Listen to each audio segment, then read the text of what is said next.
Good afternoon.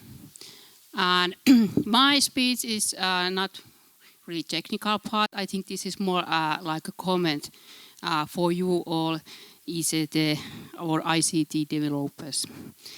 So a little bit about myself. I think I'm now here, like Kimmo said, that he represents forest company. So I'm here the second one representing in this seminar forestry organization. So I come from Finnish Forestry Centre, which actually maintains, collects and uses huge amount of forest data. But this time, no of those experts didn't come here. This time I am here and I work as a business manager. I'm doing development projects, working with the regional forestry program. And formally, I'm a social scientist. So about technologies, I actually don't understand anything. So, but I could say about the forestry database, Forest Centre will start next year building up a new database. And I want to say to you that former database was called Forestry Database, but the next one will be Forest and Nature Database. And so I think these points I will tell you make some sense when we're building this new database in our organization. Thus, I don't know how much you know about biodiversity, how much you have been studied ecology, so I just make sure that we know what we're talking about. So what biodiversity is? It's biological diversity, and it refers the number of genes, species, individual organisms within a given species and biological communities within a defined geographic area. So we have to remember the diversity of genes, diversity of species, diversity of habitats, or diversity of ecosystems. And when we put all these together, we get the global biosphere and global biodiversity. And this, and to remind you again, biological community is the interacting group of various species in a common location. And we could have, I don't know, I think people have done PhDs about what is the limit of the ecosystem and how you define it and so on.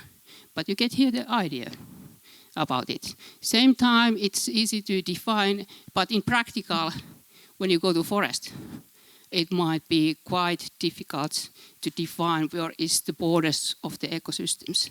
I think I don't know how many foresters here are, but you all have been in forest, foresters have been in forest, having a discussion with colleagues that is the border of the state here or 10 meters that way or that way, where goes the border. So it's not easy in nature, even it's easy to define. And it's maybe funny to analyze LIDAR or whatever you have. Okay, then, what is biodiversity loss? It's decline of these all. So it's declining the genetic variability, amount of species, amount of biological communities, amount of ecosystems. And all these decreasing. The loss of the variety of life can lead to the breakdown of the functioning of the ecosystem where decline has happened. And those we usually notice.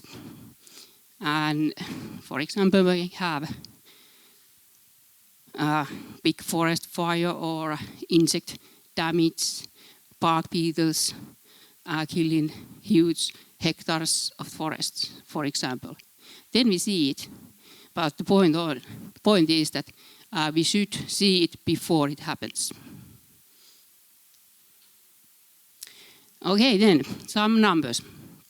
So, this year, the Intergovernmental Science Policy Platform of Biodiversity and Ecosystem Services, They noted that 1 million plant and animal species are facing extinction due to the human activities. So this is global number. So usually we talk nowadays about climate change, as we did also yesterday when we were talking about the forest fires. And what happens, we forgot this biodiversity. But this is as urgent situation as the climate change is. So, dealing with biodiversity loss is tied directly to the conservation challenges. And this is what biologists, experts have said. Now we have the point here. So what should we do? We should have public policy. We should have something to do. What we do should be a mix of the public policy and economic solutions assisted by continued monitoring and education. Now here we have what is about this seminar here. We have this monitoring. So this is the stage, and now I'm asking you experts that what kind of monitoring we should do to handle this. Then, I don't know what is the right answer to this question, but I have some answers which are in my work practice. So, we had a workshop in Lahti. We invited experts from ICT or inventory, ecologists, foresters, and so on. And we had one day very good discussion about how we should handle this situation, what we should do when Forest Centre is building this new nature and forestry database. And we find out 3 main viewpoints about dealing with this. So, what we can do and what has been done, and I think Sanna Härkönen already explained one solution of it, we can focus the field inventory. So what has been the traditional way to know about biodiversity and about wood forests is the field work. Monitoring by boots. Now, very much still in environment or in biodiversity things, we quite a lot use boots still. I think those biologists in environmental administration, they do quite a lot field work. And the meaning is that there is no way to monitor biodiversity, at least some points. So, but what can be done is this focusing the field inventory if it really is needed. So we had an example like from LiDAR. We can find some potential sites. For example, we can maybe identify the amount of dead wood or the possible uneven edge forests, which can, by definition, have some biodiversity values in Finnish context. So we can put the ecologists, go to the field, to that spot and check it there. And that's one. Well then, this is maybe the most promising one. With monitoring, with remote sensing methods, we could have some comprehensive knowledge. That we talked about quite a lot about this. And now, yes, it might be quite difficult to monitor threatened species, but threatened habitats, as we saw from the definition of the biodiversity, the habitats and ecosystems are also important, and they are also threatened. And we have, as an EU member, we have this national level obligatory reporting concerning the situation of the habitats. That's done every 6 years. And we were talking about that with remote sensing, we could maybe assess the situation of habitat averagely at the landscape level. And there maybe is not no exactly located information, so there's no need for authorities' decision making. And there's the different when you actually, for example, buy in a site to be protected, then you have to check it on the forest to make right decision which affects to forest owners' incomes. But here, when we just monitor the trend and changes at the landscape level, and it's maybe worth is to have the most online data or knowledge about what kind of changes is going on. They don't have to be located precisely. So this is maybe the best remote sensing can offer us. And this piece also discussion with administration and regulation, so that we could maybe also negotiate with the regulation makers that this kind of remote sensing is also approved. It's enough. We don't have to go about everything to go to do the field work. So it's also need to discuss between the remote sensing experts and regulation, administration, and those who make the laws. Then this is the last one. This is also kind of promising. But when we are at this point, we know already quite a lot.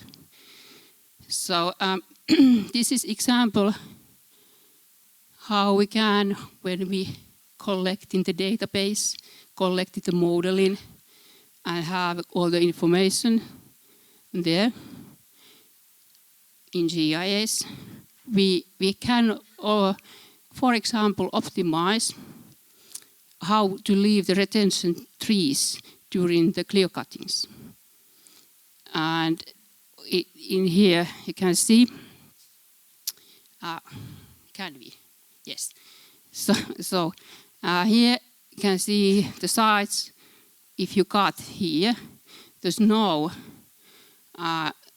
sediment load to the lake. But if you cut these red points here somewhere, I'm pointing there will be load. So we can tell to the harvester driver where to cut and where not to cut. That could be good decision support also from the viewpoint of environmental values. And then I think this was it. So we could have a use for remote sensing and monitoring to save our biodiversity. And it's a global question. But also what we should understand that when something can be monitored, it doesn't have value itself. It has value if it has any good for implementing some kind of policy. It helps us to gain our target. And what we discussed a lot, when you start discussing with ecology people, they also said it by themselves, that there's so much nice to know information. And it's wonderful, and you get love with it. And then you understand that it's nice to know, but it doesn't help when we are aiming to the goal of saving biodiversity. So we should remember this every time when making decisions and developing these remote sensing methods.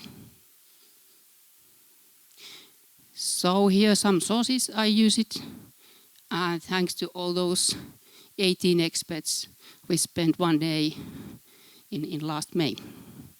So you said that there is no nice to know that kind of information. So can you describe what is that kind of nice to know information?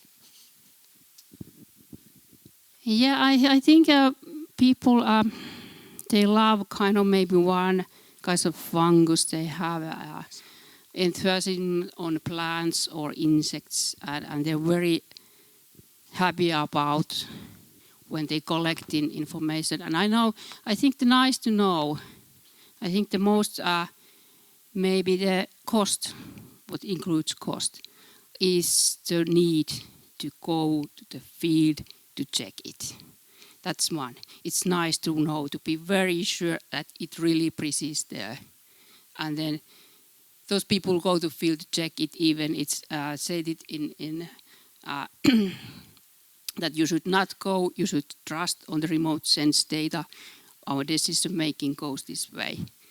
And they jump to the car and go to the field and check it. Yes, it was there. Nice to know.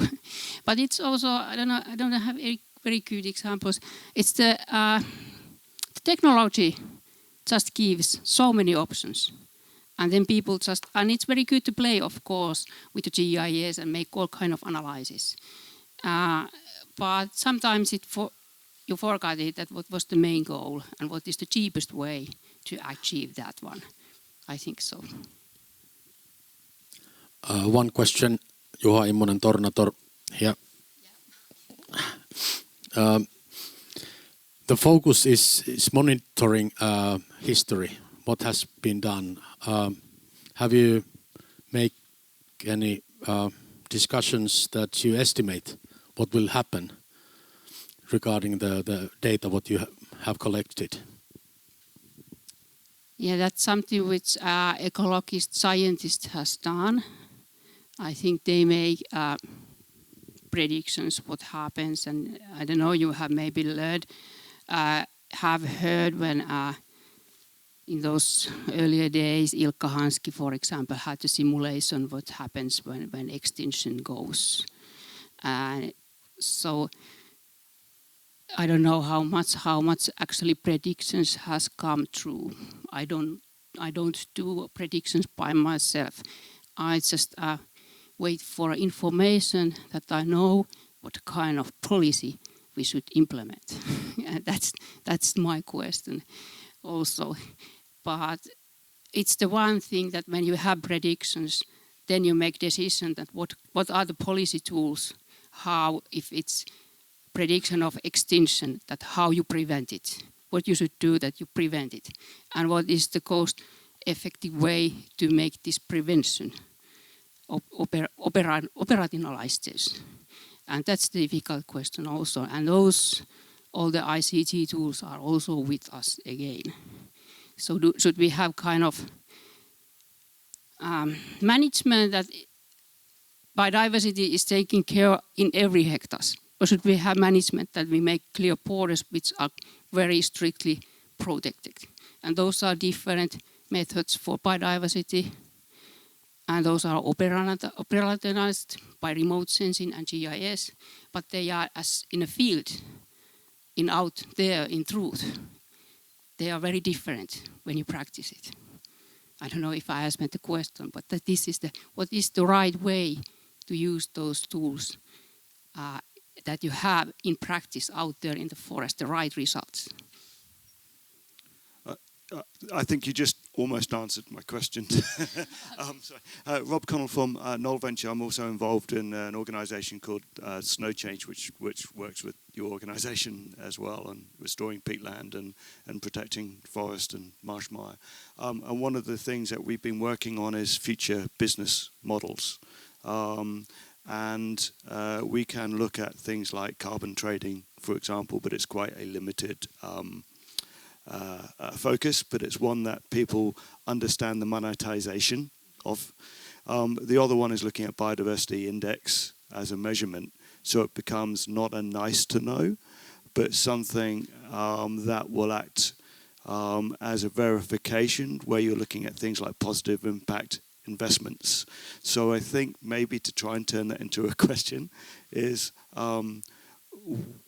what are perhaps you doing within Metsäkeskus in terms of changing those policies so we have a cultural shift from thinking about mobilizing wood in terms of euros per cubic meter through to thinking about the impact on nature and human well-being, etc. Was there a question? How can you shift the mindset, such as with policy, in terms of how we view our forests? I don't know, and but what I maybe would like to see is that if we can believe this remote sensing results on the scale of the landscape, so that we don't have to know for sure about some species very precisely, it would maybe help us to then also change the mindset. Yeah, maybe. And you said about the carbon trading, and one option, of course, is the trading of ecological compensations. It could be also, and that needs, then we have to verify it. And that's also, then we can come also again to this monitoring and remote sensing. Leena, do you know, has this kind of work already been done somewhere, that using remote sensing for digging out elements of biodiversity from forest nature somewhere? Because I think that these companies, they are happy and willing and able to provide you this information if they know what kind of attributes to dig from the data. I'm sure that has been done, but I don't have at the moment any examples. But if somebody is interested, we can maybe give the names who were in the workshop. There was many ecologists. I think they have done some experiments with GIS, and maybe also in LIDAR. Can't remember anymore all the details they said. But there's several names people can contact. And further question, do you have an idea who would pay for that data or this information? Yes, that's the one thing. And I think the one thing is that it has to be paid. It's our environment, and it's also company's business environment. But basically, nature conservation money comes from the states or EU. And the thing is maybe that by explaining that with this new technology we can have the better results with the same money or even with the less money would be the way to kind of build the markets for this kind of services. I think so.